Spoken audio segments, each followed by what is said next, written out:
We will now be honored to hear from our chief guest, the Honorable Minister of Petroleum and Natural Gas for the country of India, Minister Shri Hardeep Puri. Honorable Minister, the time is now yours when you are ready. Thank you very much.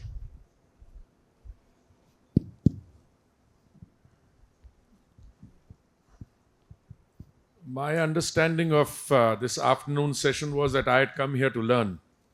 And I must start by complimenting you, Chris, for a very competent and precise and clear ExxonMobil global outlook for 2050. Thank you. Looked at it from an Indian point of view, I would venture to suggest, even at the risk of being corrected, that energy, the growth in demand, which is widely expected that India will provide 25% of the growth in demand over the next 2 decades, the availability of energy, and the need to ensure that that availability combined with affordability is firmly anchored in the green transition. I think that is the challenge. I can easily relate to the optimism that clearly comes through your global outlook. I had expected that optimistic streak, so I'm not surprised. You have also projected that emissions are projected to decline. I'm a little more concerned there. Not about the Indian part of the global equation.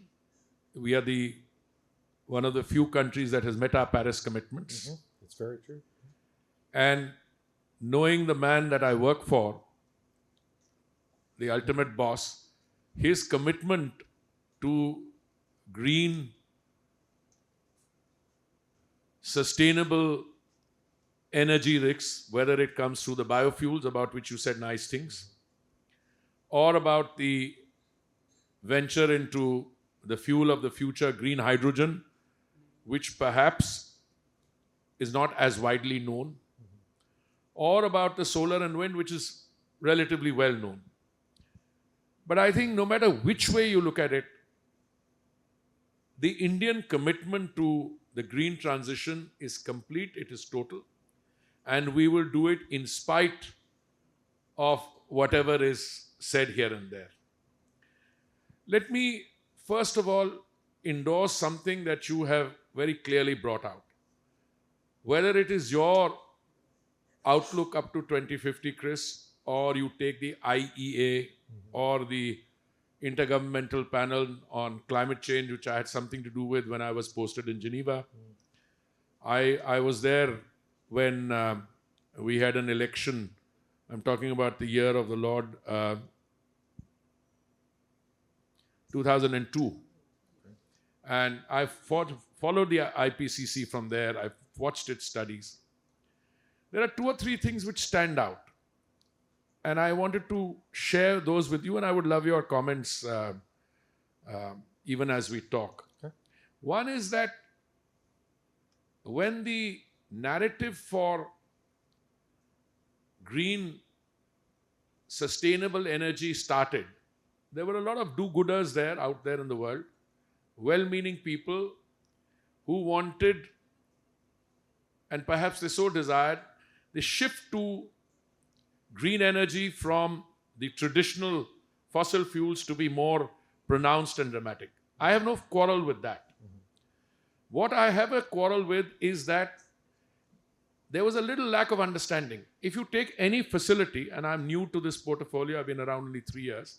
If you take any existing portfolio anywhere in the world and you strike oil, you have a period after which there is an annual decline which takes place unless there is investment in that.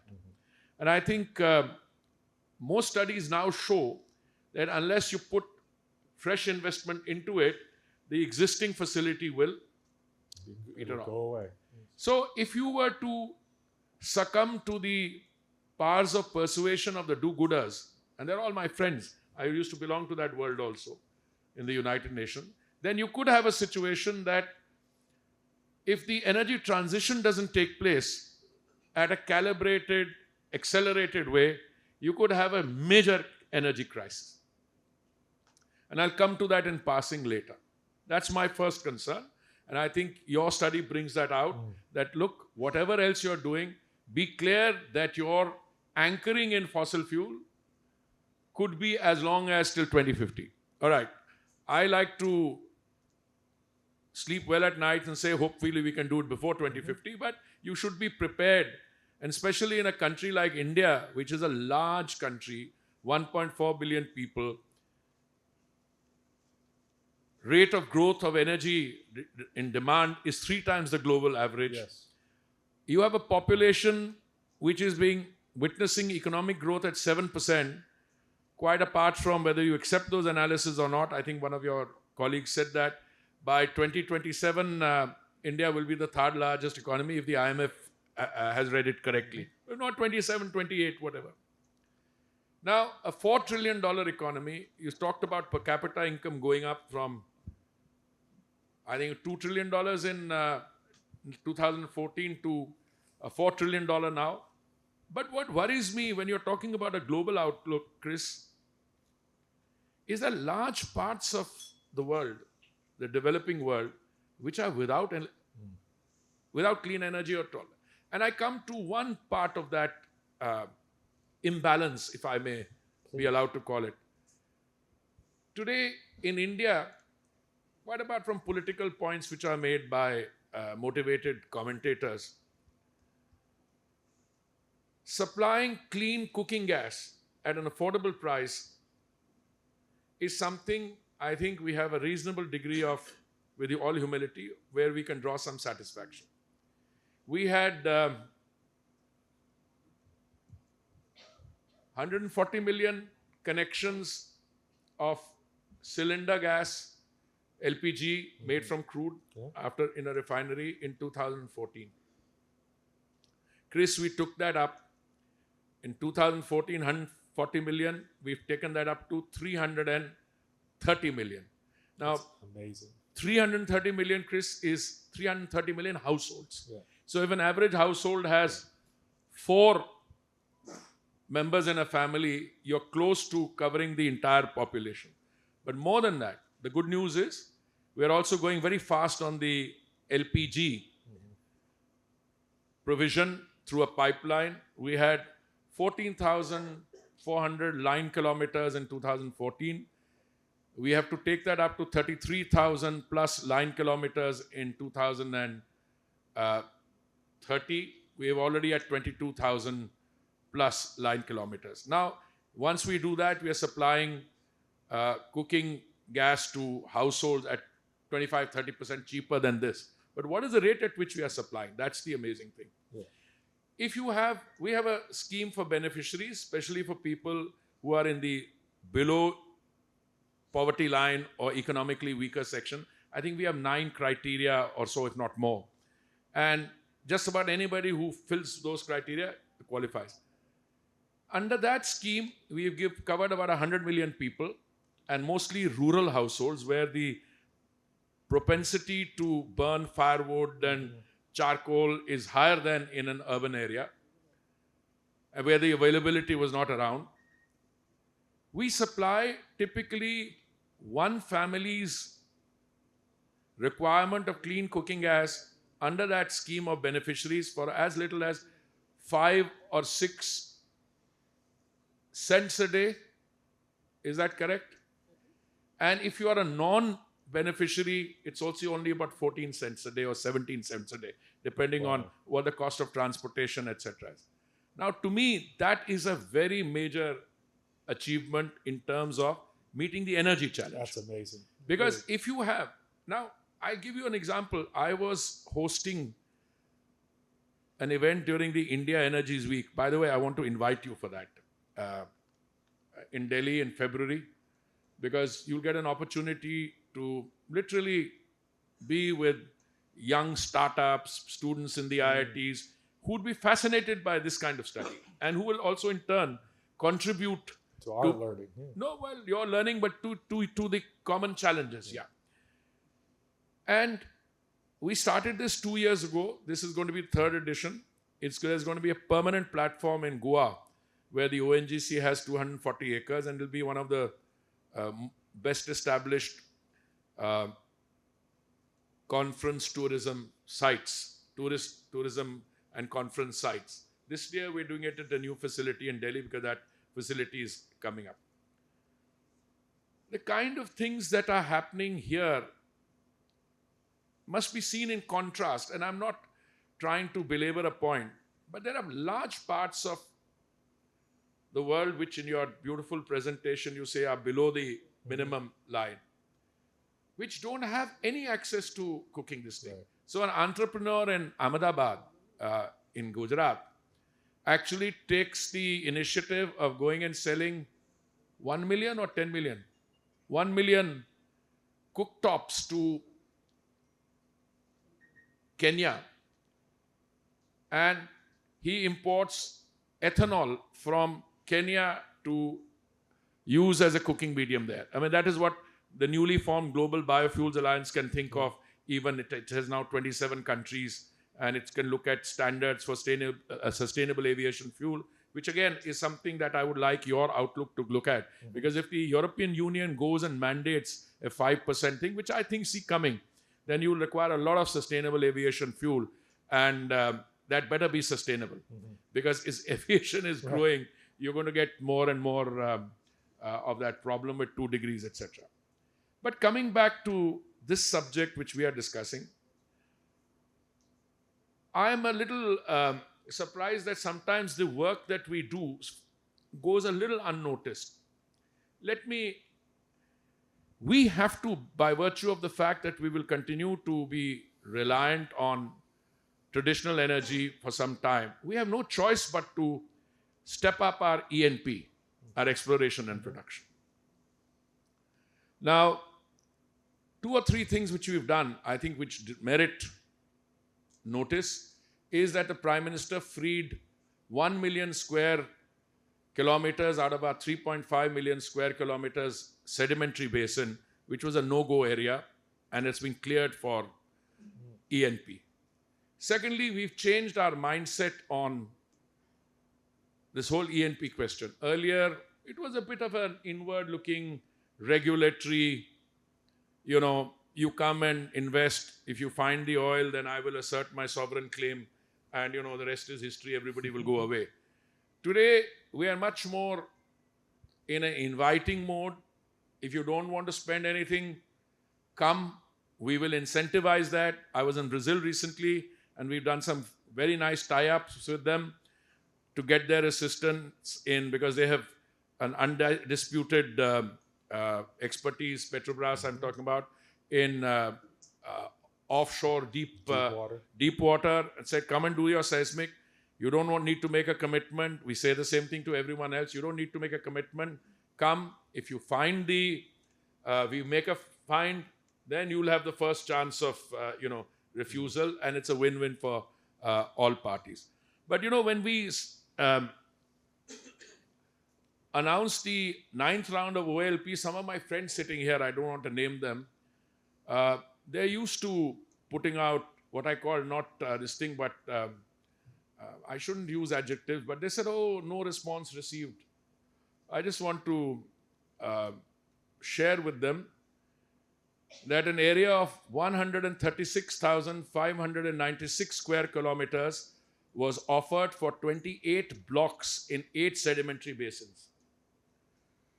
136,596 square kilometers in 28 blocks in 8 sedimentary basins, which is the largest area offered so far in any bid round under the OALP scheme. Out of the total 28 blocks on offer, 13 blocks with an area of 51,405 square kilometers, that's a 38%, fall in which was earlier the no-go area. Earlier that was not open for people prospecting. Now I'm just saying for my friends from the distinguished Fourth Estate, members of the Fourth Estate who I want them to take careful notes, and if they like, correct their stories, or I'll issue a press release with these figures out to make your job easier. Our biggest national oil company has joined hands with private companies to submit a consortium bid, a first in OALP. I've been saying that all along. The thing is in Indian waters, it's Indian, but we invite all the companies in the world to come in. Some of them are hesitant because they say, well, it's a lot of investment. I said, come, team up with our guys, and I'm even going a step further. Come and see, we'll find different ways of getting you to participate. A total of 60 bids was received for these 28 blocks. 24 are from PSUs meaning the public sector undertakings, and 35 are from the private companies. And one public-private consortium bid shows much larger participation by the private sector, both here and abroad. The bids received per block is 2.4 against 1.3 bids per block received during the last round, which is OALP 8. The point I'm making is a very clear expression of interest, and this is only OALP 9. When you see OALP 10, we will go even further. The point I'm making is we are acutely conscious as we make the transition, we still have to make sure that we don't receive a situation that if our green transition is short there, we still have domestic this thing. Our refining capacity has gone up from about 252 million metric tons per annum. We have plans in place for 300 million metric tons per annum, but going on to, we have to see whether it's 400 or 450. Chris, on green transition, biofuels is a good story, but I want to fast forward. We had a target of 20% blending for 2030. We brought that forward from 2030 to 2025. And the good news is we are already applying our minds, including through the press and commentators, that let's start applying our minds to what we are going to do post 2025. The government has to do something, the private sector, the OMCs, everyone involved. The story which is not very well known is the green hydrogen story. Because the targets which have been set were set in a very conservative manner in an area where people, first when there is something is talked about in mission mode, everybody comes in. Then they come and discover that, there may be too much in this, we're not. So that some people clear out. But the guys who remain are the serious guys. I can tell you that just about every known, established manufacturer of electrolyzers in the world is here today. Why? Because India offers a classic recipe for success of green hydrogen, which is essentially local demand, local production, and local consumption. The gas does not lend itself to transportation. People will make green ammonia, do other things, other parts. But again, I don't wish to be critical. I think green hydrogen will succeed in countries like the United States and India because of the factors I mentioned. It could succeed elsewhere.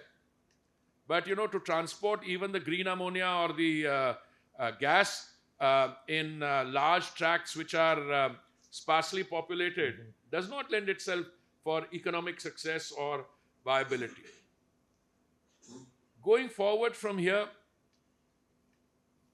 where do I see this? Is there any part of your analysis that I could be uncomfortable with? Answer is no. I could agree with most of it. I think some of the India tailoring to take into account, you already have the biofuels success story. One of the points I should make is we have demonstrated our capacity to bring down the cost per unit of solar dramatically from 25 cents to 3 cents a megawatt. That plus the electrolyzers plus the fact that we are going forward on the green hydrogen plan in a way, I think going forward, the biofuels, I am not a soothsayer. When I was ambassador to Japan, to Brazil, the government of the day at that point of time wanted a 5% blend in 10 of our states and union territories, and we couldn't do it. Today, we have the ability, we have the ecosystem. I have my friends sitting here who are making ethanol from second generation from agricultural waste. They're also already talking about third generation from industrial gases, from bamboo. I think that research and that ecosystem which places a premium, and much of it is domestic. I think the 2G plants are domestic. The 3G one, I think, has a collaboration with an American company where a fantastic amount of work is being done on this. And my last conversations in Washington were very reassuring with Secretary Grenhall. But going forward from here, I see our E&P emphasis more pronounced and more focused, yielding results. We will be more inviting to others. Our emphasis on gas, and I'm only mentioning this as possible things which could go into the India annotation of the global outlook. I think we are committed to the energy mix moving from 6% to 15%. I must confess, when I became minister and I saw that 6% going to 15% target, I was a little worried because, I became minister around the time when we went into the COVID period. So I was worried. But today, I don't know, we are at 8 plus, etc. I think getting to 12, 13, 15 is not going to be difficult. It means hundreds of billions of dollars of investment. But I'm already talking to people all the time for more LNG supply, for more LNG domestic production. Our import dependence, I'm quite happy your outlook doesn't mention it, but with the economy firing on all 6 cylinders, we are still import dependent for crude oil at an astronomically high figure. We want to bring it down, but the idea of bringing it down is not to you must go on supplying energy to the consumer. But on gas, I'm fine, very good. Even though we increase our production every year by 18%, but we are still about 45-50% import dependent. So that is going to be the India story as I go along. I don't want to take more time than I had intended or you had wanted to give me. I think I read somewhere technology. No, first government policy. Governments have to be committed. Governments have to come out, all things being equal, after supply is there and affordability, to make that green transition. I think this government is committed to that. Technology, and finally the large marketplace.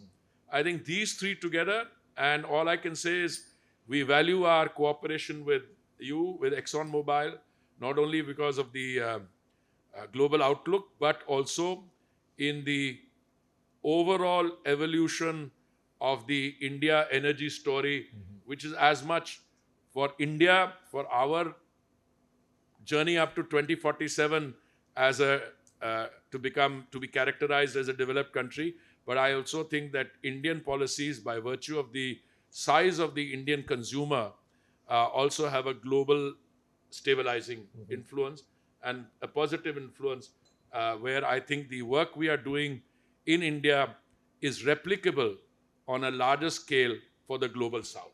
Thank you very much. Yes.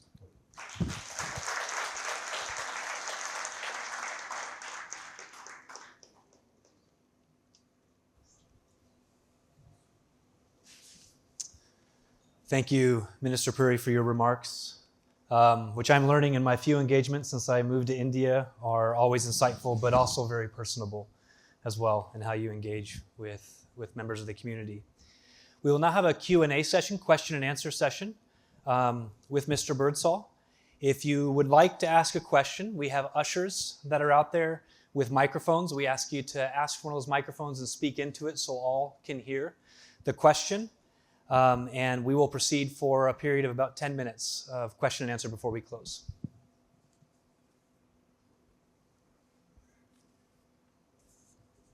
Well, while we wait for questions, I did want to thank you for your comments. And one important thing you mentioned that I failed to mention in my talking points is, I mentioned that more is needed for the world to achieve a 2-degree C pathway. What I didn't mention is that in our modeling work, which is independent from what the government of India says, but our modeling work does show that India is well on track to not only meet the nationally determined contribution, but could even exceed it. And it's just a testament to the progress that's being made here in India.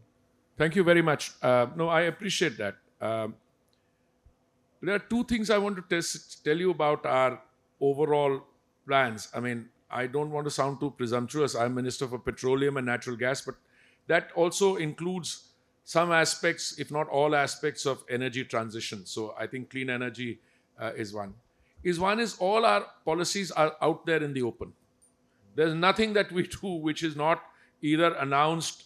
For instance, let me just tell you that even when it comes to E&P, I went to the cabinet for approval to modify our legislation, and those modifications or tweaks in our legislation are all based on a consultative process with our partners and whatever they wanted. So I got the cabinet approval for that, and after that I've already filed we've submitted draft legislation, which because of the delay in getting that, next session of Parliament, I think, is in November. I hope to get that legislation through. So it's all out there for everyone to see.